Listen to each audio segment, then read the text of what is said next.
Dan kalau dia lagi kumat, masjid itu jadi sasaran, Bang. Maksudnya? Sejadah yang di dalam masjid, dia siram-siram pakai oli bekas. Oke. Mimbarnya dia coret X. Dan yang lebih fatalnya lagi, Al-Quran di dalam itu dia robek-robekin.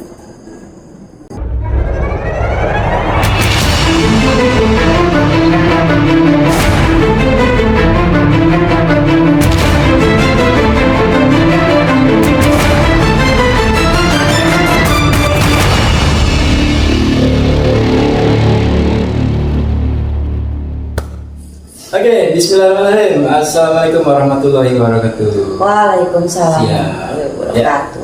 Teman-teman, masih kembali dengan gue EP di Anomali. Dan gue Hindira. Siap. Sehat gak? Alhamdulillah sehat. Oke. Ya, teman-teman ya, baik lagi kita lanjutin ceritanya Kak Dira ya.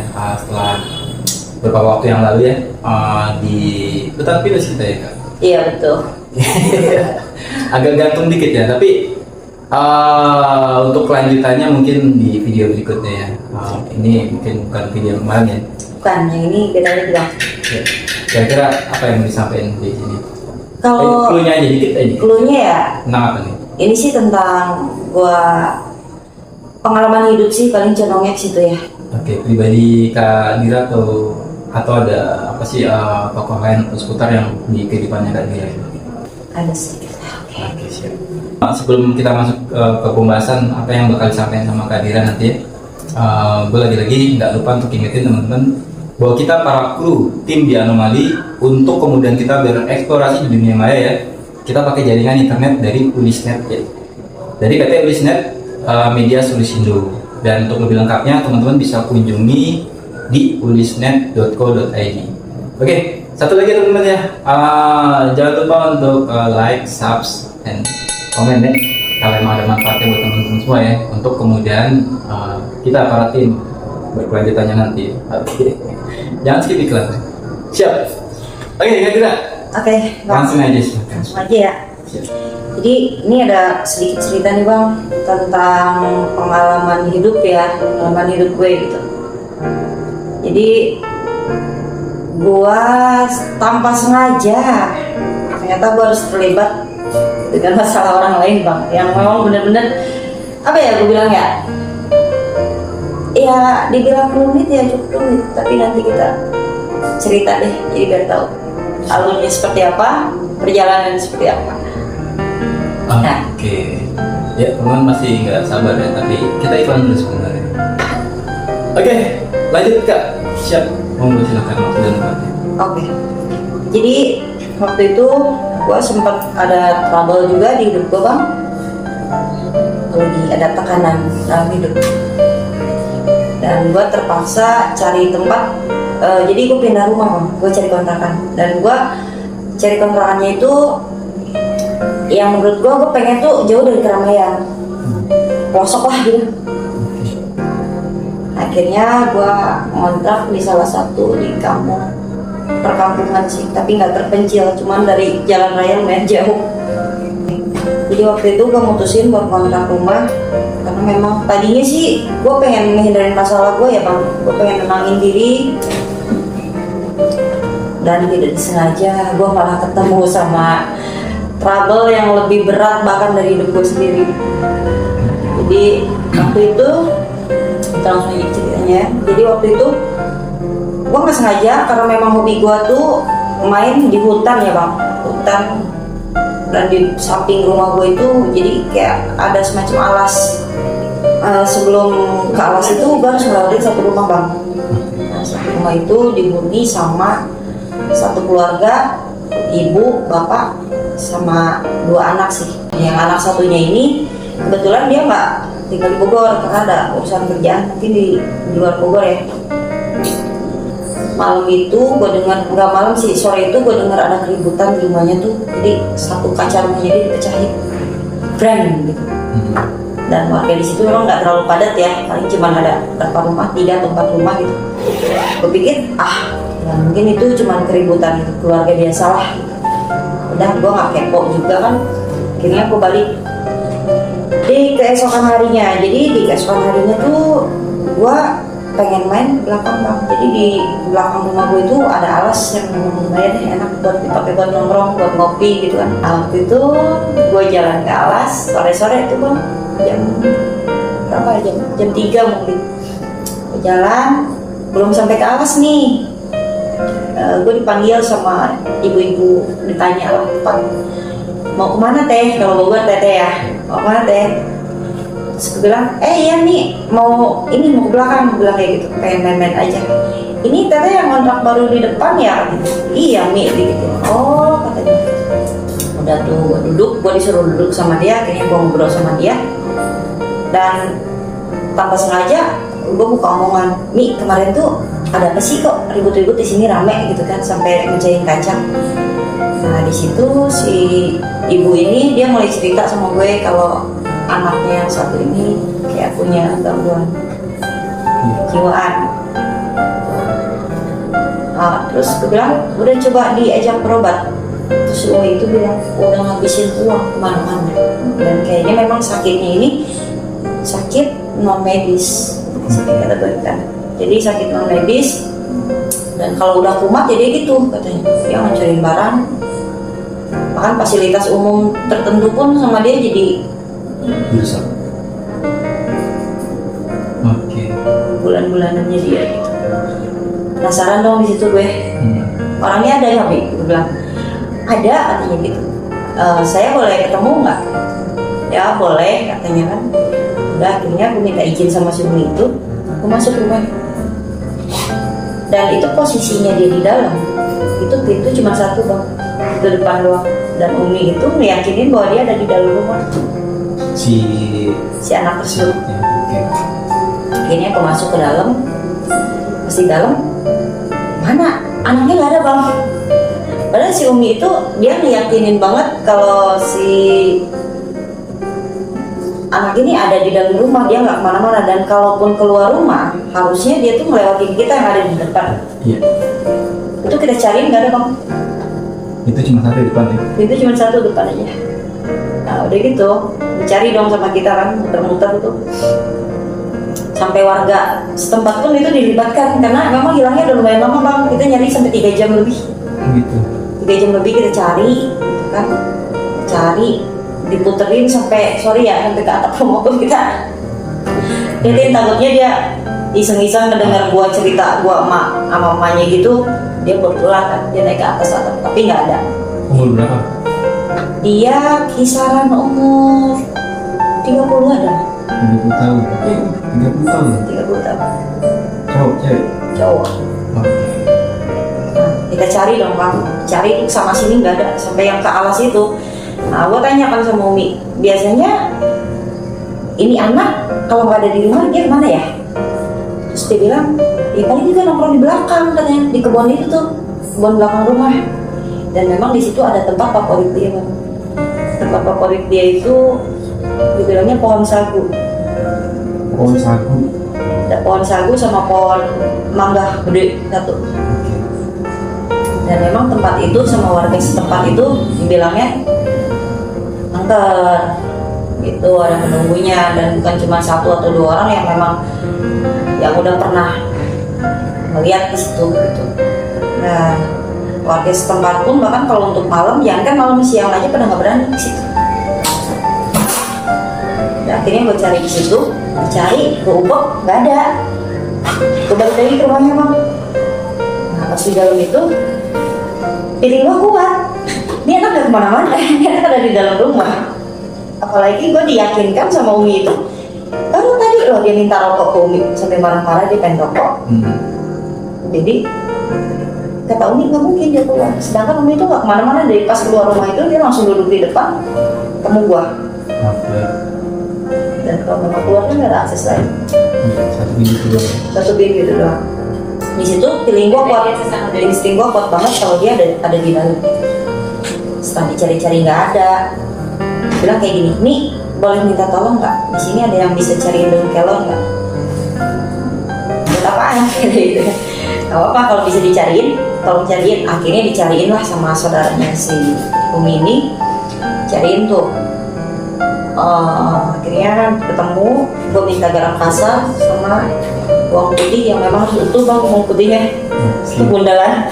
Garam kasar sama bawang Bawang putih putih sama daun kelor. sama daun kelor. Itu gue satuin, gue racik jadiin satu kan.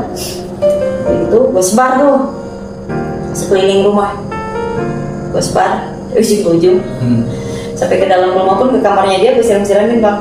Itu kasih garam kasar itu. Garam kasar gitu. Dan lu mau tahu nggak? Anak itu ada di situ. Dalam rumah. Dalam rumah.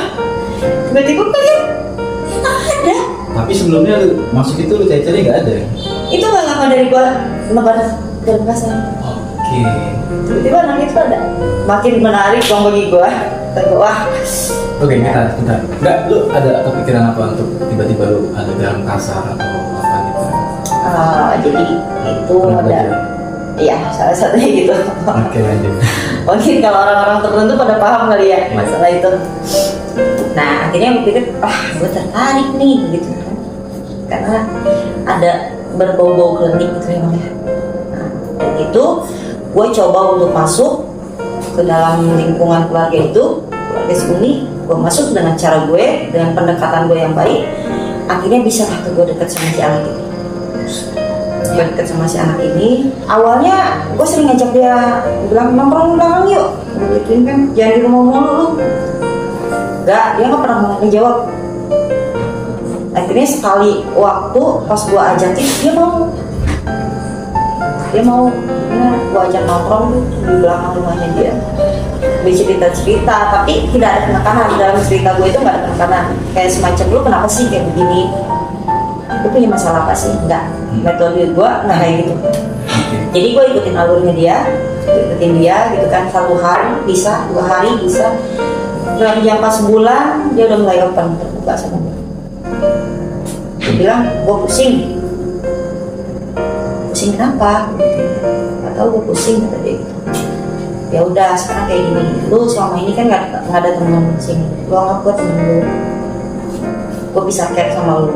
Lu mau rokok, mau kopi, lu yang minta ke Umi, lu minta aja ke gue. Pasti gue beliin. Nah, akhirnya dari situ makin intens lah gue sama dia tuh. Tiap hari ketemuan. Dan memang karena gue juga posisinya lagi nganggur, jadi emang betul-betul gue fokusin sama dia. Gue fokusin sama dia, gue kasih perhatian lebih sama dia. Terus gue ajak aktivitas bang. Jadi dia tuh awalnya udah mau aktivitas sama sekali. Jadi dia diem terus di kamar rokok ngopi. Gue ajak aktivitas. Contoh kayak gini. Nih kita nih kalau nongkrong di sini enak. Gimana kalau kita bikin balai-balaian bangku-bangku di sini? Itu buat kita nongkrong deh, gue bikin. Kata dia, boleh, mau gue bikinin. Ayo kita bikin. Akhirnya gue bikin tuh sama dia tuh bang tuh. Gue bikin balai-balaian sama dia gitu kan. Nanti ini jadi tempat favorit kita ya buat nongkrong. Iya ya, kata dia gitu. Akhirnya jadilah tuh.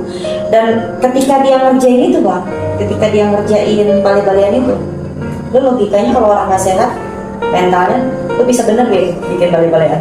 Itu dia yang penasaran sebenarnya. Otomatis menyot-menyot bang. Iya. Dan nggak akan, dan harus gue yang ngarahin gitu. Tapi demi Allah gue di situ gue lihat dia potong kayu karena memang di belakang rumahnya itu kan kebun bambu ya. Dia potong bambu kan, terus dia iris-iris, terus dia ambil palu, gergaji, alat-alat yang dibutuhkan itu tepat. Memang alat-alat yang memang dibutuhkan untuk itu gitu. Dia bikin. Terus gue dudukin, gue coba ya, gue bilang dudukin, ini masih agak goyang nih dikit nih, agak enak. Oh ya udah, akhirnya dia bikin siku-siku, keren siku-siku. Akhirnya pas gue dudukin, nah ini udah baru keren nih. Logikanya kalau orang kena gangguan mental itu nggak akan sampai. Iya, jadi pun enggak, bahkan nggak kepikiran mungkin. Nggak akan jadi. Iya. Itu kenapa? Itu salah satu metode gue buat ngetes mentalnya masih kuat nggak, mentalnya masih ada nggak, masih nyambung nggak. Nah, setelah gue telisik, gue lewat keluarganya dia, gue lewat saudara-saudaranya dia. Ini pemicu dia seperti ini tuh apa sih? Nah, terbuka lah waktu itu. Jadi dia itu sempat ngikutin kayak macam ini bang, apa jarah-jarah gitu, jarah-jarah ke makam. tapi dengan tujuan yang agak sedikit melenceng sih kalau menurut gua. Dibilang melencengnya apa? Kita kan ziarah tuh ditujukan untuk apa? Lu niatnya ziarah untuk apa sih?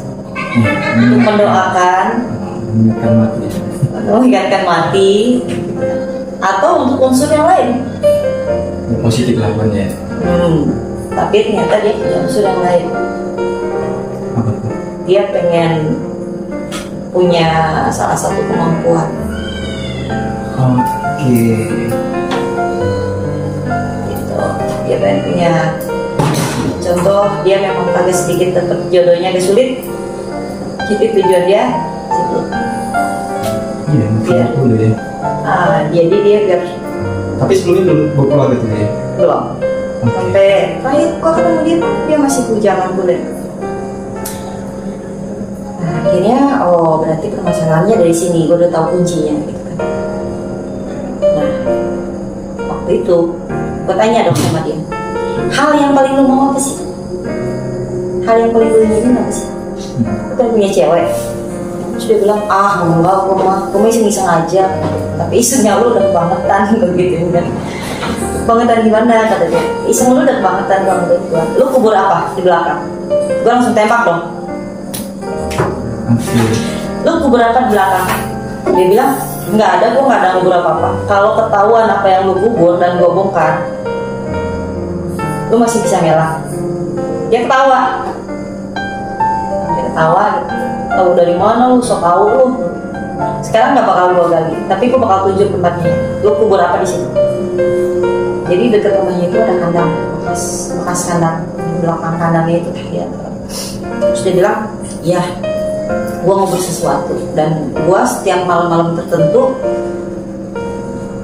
ada bisikan kalau gue disuruh ngubur barang itu. Bisikan. Gue bilang, dalamnya apa tuh? Dia bilang 2 butir telur ayam kampung sama tanah kuburan. Oke. Nah, kan itu bilang, makanya buat lo apa sih? Lo dapet nggak apa yang lo mau? Ya belum, bukan belum, yang ada lu jadi gelo, jadi PA lu gitu kan. Otak lu jadi stres, ganggu. Ada sebetulnya apa sih ilmu-ilmu kayak gitu tuh ada, tapi dengan guru yang pas, guru yang tepat, arahannya tepat. Oke. Dan gak jalan sendiri, lu jalan sendiri tanpa guru gitu kan. Tapi dia bilang ada bisikan. Iya, bisikan. Itu bukan. Gak berapa lama dia ngelakuin ritual kayak gitu? Berapa lama ya? Yang lu tahu. Yang gue tahu sih setahun lebih deh. Setahun lebih. Setahun lebih dia ngelakuin hal seperti itu. Nah, jadi efek sampingnya nih bang, karena yang gue bilang itu ritual tanpa guru atau cari ilmu tanpa guru, yang memang sendiri, hati-hati nih bang kasih tahu ya. Jadi kacau, hidupnya dia kacau. Ketika dia pengen sesuatu nih, gue pengen rokok, gue pengen kopi, itu sama keluarganya nggak langsung diadain, itu dia ngamuk. Oke. Dan yang paling gue sayangin itu satu, jadi rumah dia itu kan nggak jauh dari musola ya bang. Ada musola, masjid, fasilitas umum dong jatuhnya. Dan kalau dia lagi kumat, masjid itu jadi sasaran bang. Maksudnya? Sejadah yang di dalam masjid, dia siram-siram pakai oli bekas. Oke.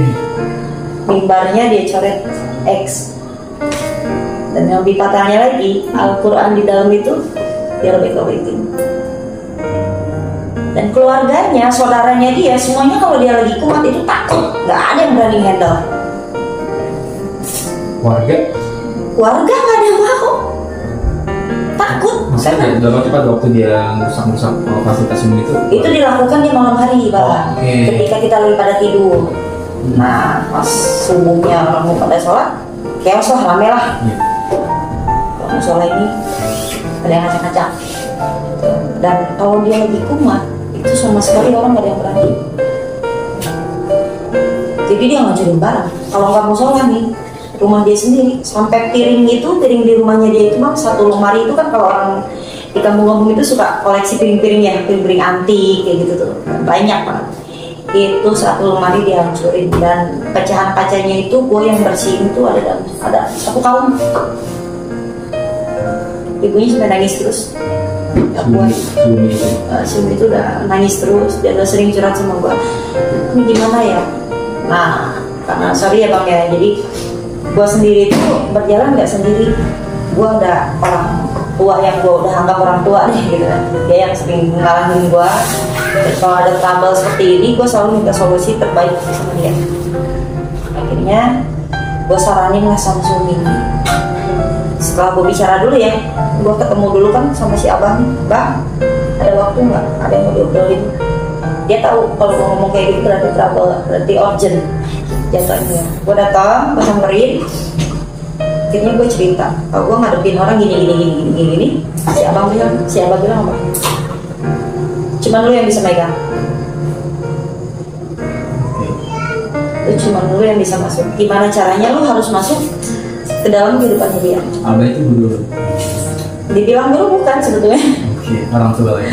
Orang tua. Jadi dia tahu kalau gue suka klinik juga, ditambah dia juga suka klinik. Gue kenalnya dari keluarga, jadi itu pegangan dari keluarga gue. Hubungannya sama siapa Pak?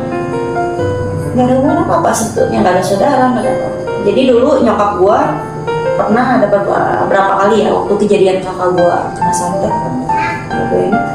Kena santet sampai muntah darah, dan itu udah diyasinin bang, kakak gue udah di tengah rumah dan sembuhnya sama siapa itu. Nah gitu. Nah pas ketika dia ngeliat gue, dia bilang, lu lain, lu beda, lu lain. Bilang lain dari gimana nih bang? Nggak, gue tahu lu lain orangnya, lu punya kemampuan yang nggak orang lagi. Akhirnya gue disitu sering-sering sama dia karena jujur gue nggak ada guru, gue nggak ada ini apa ya. Gue sering-sering sama dia, gue diarahin sama dia. Misalkan lu ketemu sama orang begini, yang lu lakuin udah bener, cuman caranya aja belum tepat. Jadi sebaliknya kayak gitu bang. Nah akhirnya gue setelah ngobrol, si abah ini bilang, temuin deh anak lu, bisa bawa kesini nggak? Akhirnya Umi sepakat karena memang dari keuangan dia udah banyak deh. Berobat kemana-mana gitu ya. Iya. Sampai habis-habisan gitu ya. Habis-habisan, habis duit ya, pusing. Akhirnya gue kasih pemahaman sama dia. Kita coba aja dulu. Kalau memang nggak ada hasil, ya diketemuin lah tuh si anak ini sama siapa, dan alhamdulillah langsung dirangkul sama si abah ini. Dirangkul dalam artian dia cuma jadi 1 minggu sekali itu si anak ini dibawa untuk diruqyah, dan santri-santrinya si abah pun banyak. Oke. Pesantren. Bukan pesantren sih jatuhnya, jadi apa ya, kalau orang ada sih orang Bogor itu kadang satu kampung itu ada yang dituakan guru ngaji lah. Akhirnya sama santri-santrinya kita jalan bang, jalan, dan alhamdulillahnya itu ada perubahan sedikit. Dia pun nggak terlalu ini bang, perubahannya itu, jadi dia udah mulai nggak marah-marah lagi, udah jarang ngancurin barang lagi, udah mulai tenang kemudian. Tapi belum dibilang 100% sehat. Nah tugas si abah, dia meruqyah, tugas gue buat nyehatin mentalnya dia, buat ngebangkitin selera hidupnya dia lagi, motivasi sama dia. Betul. Nah karena intensnya gue sama dia sering ketemu tiap hari, jadi setiap keperluannya dia gue yang handle. Dan kalaupun si abah suruh memandiin dia setiap hari Jumat siang, dan itu pun gue yang lakuin, tapi ada uminya sama uminya, gue sama uminya kan. Ini dimandiin bareng tuh gue masih intens dong, dekat banget kita. Timbullah ada perasaan gitu sama gue bang. Dia mulai suka sama gue, mulai ada hati sama gue, dan itu terbuka sama si abah sendiri. Tembak, suka nggak sama dia? Iya gue suka. Bilang, bah ini gimana? Kok jadinya begini? Gak apa-apa, justru itu bagus. Lu bisa masuk ke dunia dia, ke kehidupan dia lebih dalam lagi. Dia bisa lebih terbuka lagi sama lu. Ya oke, gue jalanin. Nah waktu itu gue coba gini, tahu nggak? Gue pengen lihat lu sholat Terakhir lu ninggalin sholat kapan? Gak tahu bro. Jadi kita sholat yuk. Gue jadi imam, gue makmum. Bisa gak lu imamin gue? Gue pancing. Kalau lu suka sama gue, terus jadi imam gue. Akhirnya apa? Bang, itu kali pertama kali dia ambil wudhu, uminya menangis. Alhamdulillah anak gue, katanya, anak umi. Ambil dia nangis-nangis. Gue selalu ngasih kado mami. Jadi dia ambil wudhu, dia sholat sama gue sholat. Bacaannya bagus. Ada yang mencet. Bacaannya bagus. Dan memang keluarganya itu kan dibilang kental agama juga. Keluarga si Umi ini. Bahkan Umi sendiri itu nggak pernah ninggalin yang namanya sholat. Di satu keluarga, dan bapaknya juga masih ada ya. Itu zikirnya itu setiap malam nggak pernah putus. Akhirnya gue dekat tuh sama dia. Pernah awal kejadian nih bang. Jadi waktu itu karena gue sibuk, mulai gue aktif kerja lagi nih, dia nggak pegang sama gue bang. Jadi gue tiap malam gue nggak, biasanya ada yang lupa nih gue ceritain ya. Jadi selama gue kenal sama anak ini kan selalu ngincar masjid ya. Jadi tugas gue rondain masjid bang tiap malam. Rondain gue. Ya, waktu dia merusak masjid itu, tapi warga tahu ya kalau yang tahu. Kagak ada lagi orang yang usil selain dia. Tapi ada yang berani musik atau apa gitu. Nggak ada yang berani. Nah di situ gue nggak mau dong kejadian waktu itu. Kejadiannya pas gue inisiatif gue buat ngeronda masjid itu, yang pas kaca masjid dia lempar, pecah, brang gitu. Jam berapa dia lakuin? Itu jam 1, jam 2. Jam 1, jam 2 dia udah kasih keluar bang. Nah akhirnya di situ gue inisiatif gue buat patroli masjid bang, ronda masjid. Iya. Jadi setiap jam 12 itu gue keluar. Sendiri tuh? Gue sendiri. Tanpa ada yang minta. Gue jagain, asal ada bunyi kletek yang ini, boy, gue gituin. Dia masuk lagi rumah. Iya, dia nggak berani keluar. Keluarga nggak ada. Ada. Boy, gue gituin. Ngapain? Masuk, udah malam tidur. Dia masuk ke dalam. Udah aman ke masjid. Setiap jam 4, ketika pas ada orang yang mau sholat, baru gue balik. Itu gue lakuin 6 bulan bang. Baru udah masjid. Lumayan. Nah suatu ketika karena gue udah mulai aktif lagi kerja, jadi gue nggak pantau dia bang. Gue nggak pantau dia. Waktu kerja tapi masih ngontrak gitu ya? Masih di situ. Gue nggak pantau dia. Tapi WA dia gue selalu mantau lewat WA, karena waktu itu gue minta sama keluarganya itu untuk difasilitasi HP. WA-nya gue yang downloadin semua, jadi lu kalau ada apa-apa WA gue ya. Dan memang selama ada HP dia selalu ini lewat HP, karena gue bilang gue kerja nih, jadi kalau lu ada apa-apa butuh gue, WA gue kasih datang, biarpun gue lagi kerja. Nah, waktu itu dia nggak tahu masalahnya apa, baper gara-gara nggak ditemenin sama gue lagi. Kan. Akhirnya dia kumat lagi bang, udah sembuh, udah mau sholat gitu, udah ada perkembangan. Dia kumat lagi bang, pas gue lagi pulang kerja, rumah gue harus ngeliatin masjid dong, tau nggak depan masjid. Jadi dia bikin kuburan dari tanah itu depan pintu masjid banget, pintu masuk masjid itu tanah bang.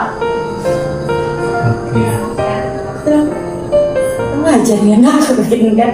Mana gue capek balik gawe, akhirnya apa? Gue ambil pengki, ambil pelan, gue bersihin sendiri. Tapi lu tahu itu yang bikin dia itu? Siapa lagi gitu kan? Gue bersihin bang. Maksudnya sebelum orang-orang pada ke masjid, ini masjid harus bersih. Dan itu banyak banget. Gimana sih lu kuburan segedenya kuburan? Iya. Ada nisan-nisannya segala lagi. Oke, niat banget. Niat banget kan? Oh situ gue emosi banget. Brengsek nih orang gue. Besokannya gue ketemu gue marahin. Maksud lu apaan kayak begitu? Lu stres lagi? Enggak, gue cuma bete aja sedikit ketawa-ketawa. Gue lihat dari ketawanya dia, udah agak ini lagi. Apa? Kumat lagi. Udah tuh, akhirnya gue lepasin kerjaan gue lebih fokus ngurusin dia lagi. Dan lu tau gak sulitnya hidup gue sendiri tanpa kerja, tapi gue lebih fokus ngurusin orang lain gitu. Sampai makan aja jujur waktu itu gue keteter, bayar rumah gue keteter, makan gue keteter. Tapi balik lagi, karena gue ikhlas, ternyata masih dikasih rezeki dulu bang, ada aja berjalan, masih tetap tuh mainin dia. Jadi karena orang-orang karena orang-orang kampung itu udah tahu kalau dia itu kelemahannya gue. Jadi setiap dia ada masalah, itu pasti mencari gue bang. Panggil Kadira di mana katanya? Itu dia kumat tuh katanya. Aduh, gue bilang kayak gitu. Ya udah ntar gue turun deh. Gue turun, gue samperin kenapa? Gak apa-apa, gue pengen rokok. Ya udah kita beli rokok. Lu mau nggak ke warung? Awalnya dia nggak mau ke warung.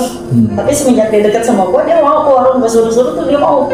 Bilang beliin gue kopi Gi, beliin rokok Gi. Oke, berangkat tuh. Dan kata orang kampung, wah ini sih udah sehat sih. Dia udah mau interaksi, biasanya tertutup. Dia tertutup sama orang-orang itu sebelumnya tertutup kan. Semenjak kenal sama gue, alhamdulillah ada perubahan. Mungkin karena niat gue juga baik, gue pengen dia sembuh, gue kasihan juga mau uminya gitu kan. Ya gitu. Akhirnya yang namanya tekanan kayak kita ada dong bang. Itu tekanan selalu ada. Jadi setiap dia bikin ulah, yang kena itu gue, yang ketemuan gue. Gue ngerasanya gitu. Karena setiap dia bikin ulah, misalkan dia bikin kekacauan lagi nih di masjid. Ini Kak Dara kemana nih tadi malam? Kok bisa kecolongan?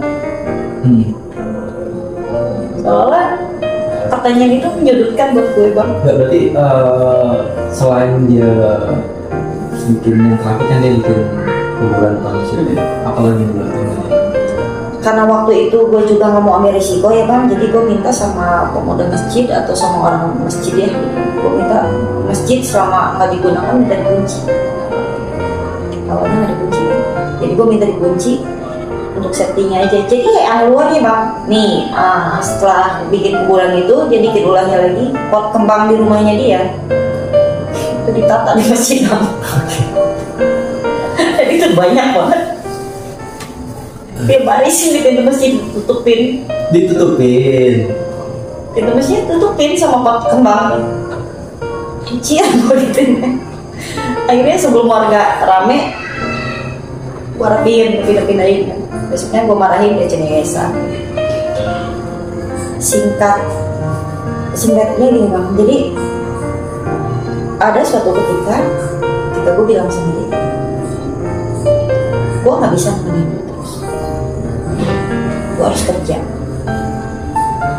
Kalau misalkan gue kerja, lu mau nurut sama gue, lu baik sama gue, berarti gue akan tetap sama lu. Tapi kalau lu bikin masalah lagi, lu bikin ulah lagi, gue udah gak mau lagi ngurusin. Gue udah angkat tangan. Gue bilang ke Umi juga kan, gue udah capek, gue angkat tangan, gue udah gak mau ngurusin lu lagi. Nah disitu dia benar-benar berubah. Dia niat pengen sembuh. Udah sampai terakhir gue ketemu ke rumah dia ya, pas balik gawe sih ke rumah dia, gue tanya kemana dia, nih dia minta ke rumah abah buat di pesantren di sana. Oke. Akhirnya gue pantau juga ya, waktu itu gue pantau. Akhirnya benar dia dipegang sama abah, dia mesam kerja abah, dan sama abah tuh kasih kerjaan, dia jadi tukang. Oke. Yang dia bangun rumah. Itu mas kan? Enggak, dia jadi tukang. Enggak, yang awal kan dia bikin bangku yang lu suruh tadi gitu ya? Enggak, ini dia real bantu jadi kenek ya, bukan tukang ya, bukan kepala tukang gitu, dia jadi kenek. Dan kata abah, dia betah dan dia lumayan lama di abah itu, ada sekitaran 2 bulan nggak pulang. Jadi ada salah satu keluarganya, kerabatnya, adiknya deh, itu yang gue suruh pantau buat ke abah. Pantau ke abah, lu lihat perkembangannya seperti apa. Dan alhamdulillah bang, mungkin karena dia nggak mau gue tinggalin ya, semangat dia untuk sembuh tentang pada dirinya sendiri. Dia sembuh total, dan sekarang dia kerja di Jakarta. Akhirnya sembuh. Tahu kerja di Jakarta apa sebagai apa? Tukang. Karena memang keluarganya di tukang. Masih kontak-kontakan 2 hari. Kontak enggak? Maksud gua gini, ini sih masih masa uji coba dia juga ya. Gua coba blok semua, FB dia, WA, atau yang lainnya gue blok, gue gak ada komunikasi sama dia. Kenapa? Gue pengen tahu dia berubah untuk dirinya sendiri atau untuk gue gak mau dia berubah karena gue gitu. Dan alhamdulillahnya bang, sekarang dia udah sembuh, udah sehat dan normal lagi. Berarti sempat pantau begitu lu blokir terus segala macam. Sampai sekarang gue masih pantau. Oke sih. Pantau masih. Oke. Agak complicated juga ya. Iya. Maksudnya dalam arti Oh ini ya bang, ada satu lagi nih yang gue lupa nih. Jadi waktu itu gue sama Abah tuh sempet ditarik ke rumahnya si Umi ini kan. Nah, Pak coba dilihat deh. Kalau menurut gue aura di rumahnya sendiri pun itu kurang enak. Ya udah, kalau lo udah ngomong kayak gitu, berarti memang ada yang nggak beres kata Abah. Artinya Abah itu datang ke rumahnya, dicek, dia liatin, dia terawang lah gitu ya, sampai dikelilingin nih rumahnya nih. Lo tau nggak yang rawan di sini? Di mana katanya? Di bawah, iya. Sama di mana lagi? Sama di dalam rumah. maksudnya dia di bawah tuh di mana? Itu yang di hutan-hutan itu bang. Oh, di alas itu. Yang di alas itu. Yang gua sebutin waktu pertama ada 2 pohon di situ. Oh, oke. Pohon sagu atau pohon manggil tadi. Dan di situ sih jujur gua sendiri sih, bukan gua sendiri, warga setempat juga masih meyakinkan kalau di situ masih banyak apa makhluk yang segan-segan buat munculin, buat ngeliatin gitu. Contoh kecilnya kuntilanak geleberan di situ udah ada. Pos ronda tuh digoyang-goyang tuyul itu udah. Boleh, suatu ketika kita penelusuran di sini. Oke. Itu. Dan gue juga dengar dari tetangga juga ya.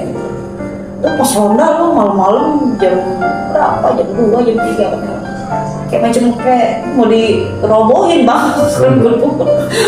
Nah, dia orang berani dah tuh nongol, dilihatin dari kaca. Buset, katanya botak semua kecil-kecil. Itu bang, jadi kawasan dia itu agak masih terbilang kecil. Waktu si Abah itu keliling rumah dia itu Abah ngapain? Abah mantau, abang cek ada apa sih. Tapi emang aura kata Abah itu yang lebih kuat itu sebetulnya bukan di pohon itu. Sebenarnya di pohon juga ada situ nenek-nenek yang agak jahil. Karena tuh gua juga jahil bang. Gua pernah dibikin meriang gua hari. Pas di rumahnya itu, jadi di ruang tamunya itu bang. Dia bilang itu bekas makam. Di ruang tamu rumah dia itu yang Umi tahu Umi? Umi nggak tahu, bapak nggak tahu kalau di situ tuh ada makam. Taunya ketika dia nanya-nanya saudara-saudaranya yang lain, dan akhirnya ada yang mengiyahkan kalau di situ tuh ada bekas makam. Dan berarti si Umi sama si Abah yang bapaknya si cowok ini bukan asli situ atau orang pinggalan nggak tahu gimana? nggak ngerti gue. Nah, yang pasti kayak gitu. Setelah kata Abah, ini kalau dibongkar nggak mungkin. Udah, kalau misalkan ini nanti dibersihin aja. Akhirnya dibersihin sama Abah tuh, Abah yang bikin pagar ya, pagerin sama Abah. Pagar ini ya? Oke siap. Dipagerin sama Abah. Dan tugas gua untuk meruat dalam rumah. Maksudnya? Membersihin dalam rumah. Jadi gue minta sama Umi satu. Jadi setiap pagi itu gue nyaranin sama Umi itu air bekas cucian gelas lah, itu ditampung, dieber, terus dicampurin sama garam kasar lagi-lagi ya, terus sama bawang putih. Itu di kitabnya? Kagak, kita yang kayak gitu. Terus sama ini ada satu lagi yang buat anak bayi, itu apa sih, pengle, itulah kayak kunyit gitu apa gitu, gue nggak ngerti deh. Nah gue disuruh sama Abah tuh buat coba pel harus dari ujung, dari belakang sampai ke depan, dan itu nggak putus baca sholawat. Oke. Dan itu nggak putus baca sholawat, dipel akhirnya sama Umi. Dan alhamdulillah auranya udah mulai enak, suasana di rumah itu juga udah mulai nggak panas lagi. Gue lihat mereka rukun bang. Tadinya ibu sama bapak aja sering bentrok. Mungkin karena picuan dari anak juga sih, pemicu. Kan memang di situ auranya memang enak banget. Bukan cuma gue kok, orang yang pada masuk situ juga semua pada bilang gitu.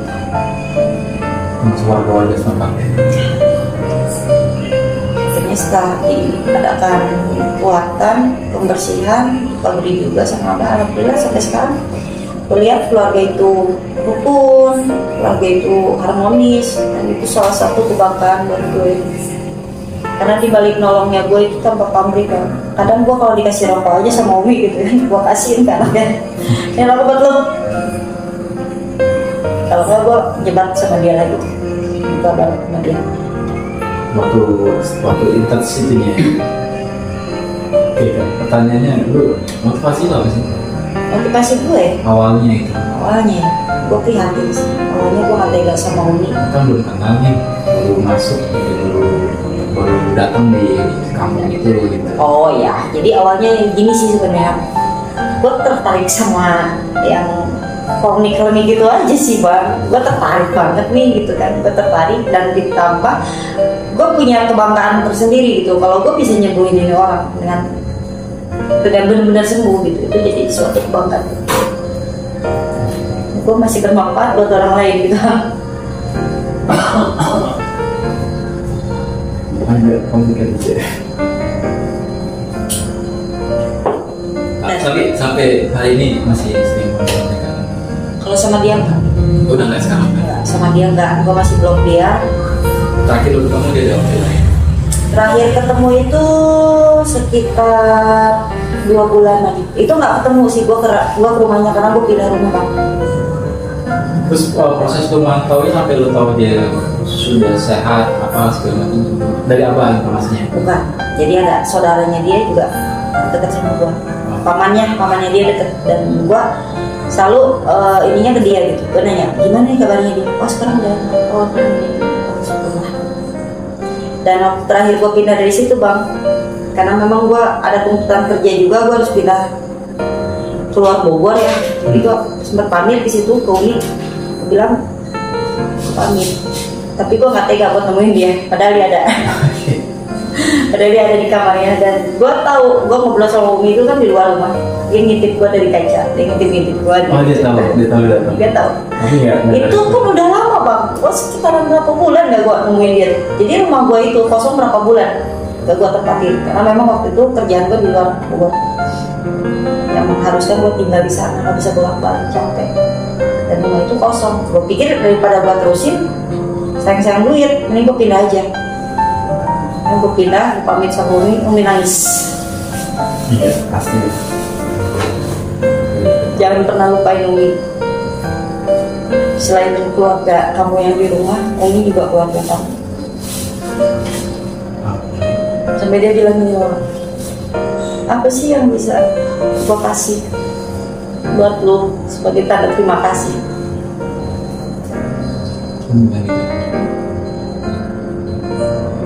Terus hidupnya?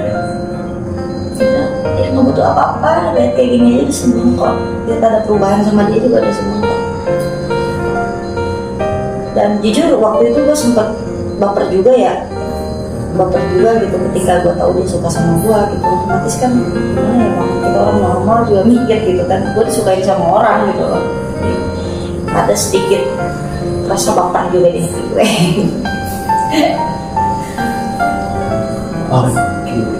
Ini maksud gue ini agak private ya, maksudnya lu kan tahu dia tuh totalitas berubah itu karena lu gitu ya. Yang kedua terus kemudian lu blok karena lu pengen dia tuh berubah sembuh bukan karena lu gitu ya. Pertanyaannya kenapa sih lu enggak? Kenapa nggak terima? Bisa bang. Bisa. Sekarang kita Tadi lu baper, soalnya tadi dulu baper. nggak gini loh. Pemikiran gue gimana ya? Awalnya gue nganggap dia tuh Iya, itu tadi maksud pasien gue. gue gitu. Oke. Dia tuh pasien gue gitu kan. Dan gimana ya? Ada rasa ini juga sih, geli gimana gitu. Karena gue tahu dia tuh dalam kategori Itu kan pertama kali gitu. Ternyata dia sudah bisa sehat gitu. Berarti sekarang udah normal dong. normal sekarang. Dan bisa bawa motor. Jadi ada perubahan. Berubah. Gue penasaran deh, gue penasaran juga dalam arti Lu belajar ya? Hah? Lu belajar dari sama abah? Enggak, maksudnya lu kepikiran ada tadi agak menarik sih, tiba-tiba lu kepikiran oh kayak lo apa segala macam kan tadi lu belajar itu ada gurunya gitu. Iya pasti. Terus begitu nggak sebelumnya lu pernah nyembelin orang gitu? Maksudnya peristiwa yang kayak gini udah pernah terjadi sebelumnya? Ada beberapa juga sih. Ayo teman-teman ya, banyak ternyata ya nanti. Udah banyak sih pengalaman hidup Siap, ini bang. Nanti kita kita cerita. Oke, jadi begitu ya teman-teman ya, satu pengalaman yang oke banget gitu ya. Jadi lu melakukan suatu terhadap seseorang tanpa ada pamrih ya, untuk apa ya, supaya orang itu berbuat jadi lebih baik gitu ya kayak. Ada gue rasanya. Oke siap, ada lagi yang mau disampaikan? Ya paling apa ya bang? Jadi apa yang kita lakukan dari hati dan jalan dengan ikhlas, insya Allah hasilnya akan ada. Perubahannya akan kita nikmatin. Ya, paling gitu aja. Gue kepikiran mau bantuan alternatif ya. Teman-teman yang punya saudara atau yang punya keluarga. Ini maksudnya orang ketiga loh bang. Gue ketemu dia itu orang ketiga dengan gejala yang sama. Oke, berarti kan apa ya? Satu, lu tadi lu bilang lu suka dengan teknik. Kedua, lu punya keinginan untuk apa ya? Untuk menyembuhkan lah atau gitu. Ada kepikiran lu bukan? Jadi balik lagi gini. Teman-teman kalau ada lu hubungin gue ya. Lu hubungin gue atau kalau ada teman yang keluarga yang sakit.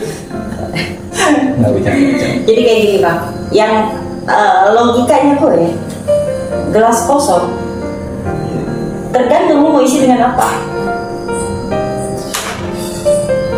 Mau isi dengan air putih. Benar. Putih. Iya, tapi Nah dia tuh kosong, sebenarnya dia tuh kosong, dia nggak punya tujuan hidup. menurut lu dia sakit jiwa karena ada apa sih dia ritual apa sih, mengikuti ilmu yang dari gurunya yang bilang dia.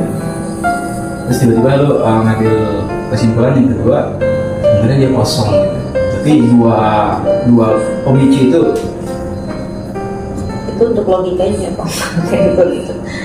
Nah, jadi ketika dia kosong, ketika dia ngerasa down, ngerasa dipedulikan atau enggak, dia merasa di pojokan gitu. Kita datang nih bang sebagai motivasi buat dia. sementara warga yang lain nggak ada yang mau ya. Saudaranya itu nggak ada. Saudaranya nggak ada yang mau. Nah di situ gue datang dengan menyemangati dia, yuk lu bisa, lu pasti kuliah.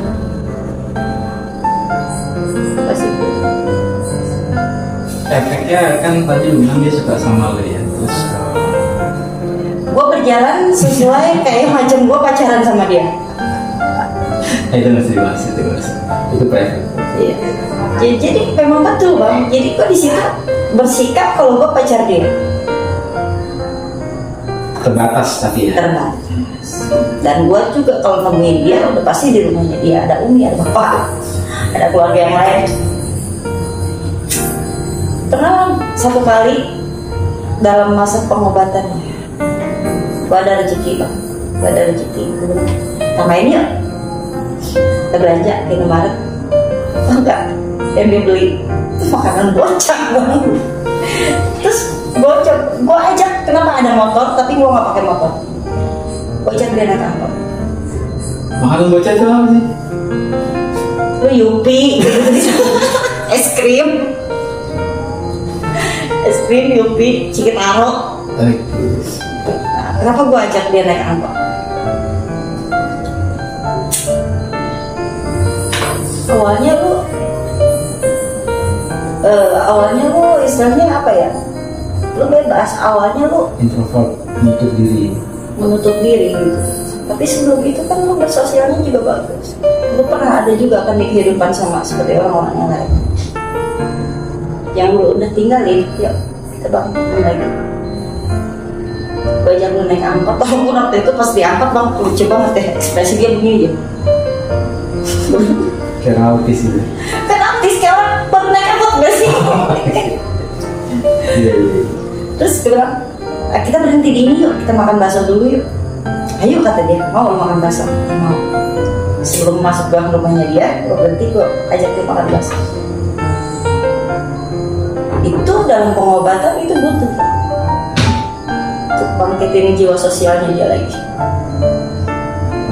Hubungan dia dengan orang lain gitu ya, membangun apa namanya, silaturahmi atau sosialisasi gitu. Kayak istri yang udah dia hilangin gitu kan, gue coba buat bangkitin lagi diri dia.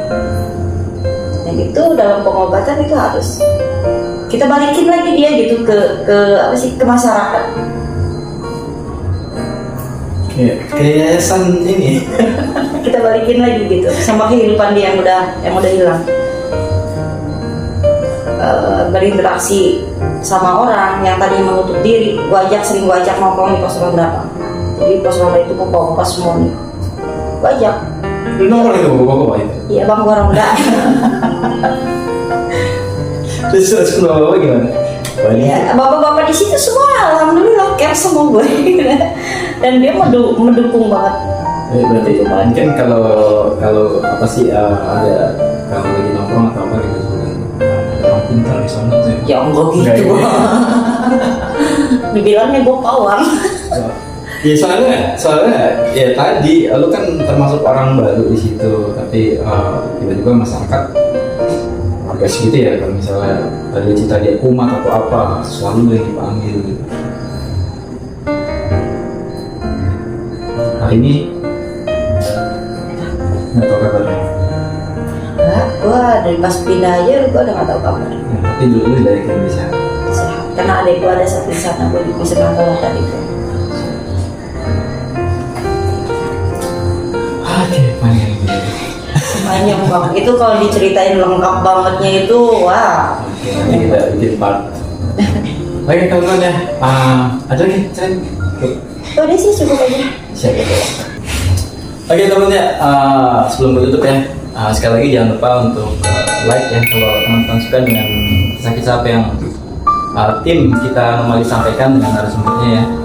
Dan saya kalau memang ada manfaatnya dan kasih gue komen, saran kritik ya di kolom komentar untuk supaya kita lebih baik lagi. Oke, gue rasa cukup dulu ya. Nanti kita terusin. Oke, makasih ya. Siap. Siap. Ya, teman-teman ya. Gue lupa ya. Iklan dulu ya, kalau masalah. Bosan iklan. Ya, segitu aja dulu. Jangan bosan-bosan ya tonton channel. Oke, gue Epe. Gue Dira. Assalamualaikum warahmatullahi wabarakatuh.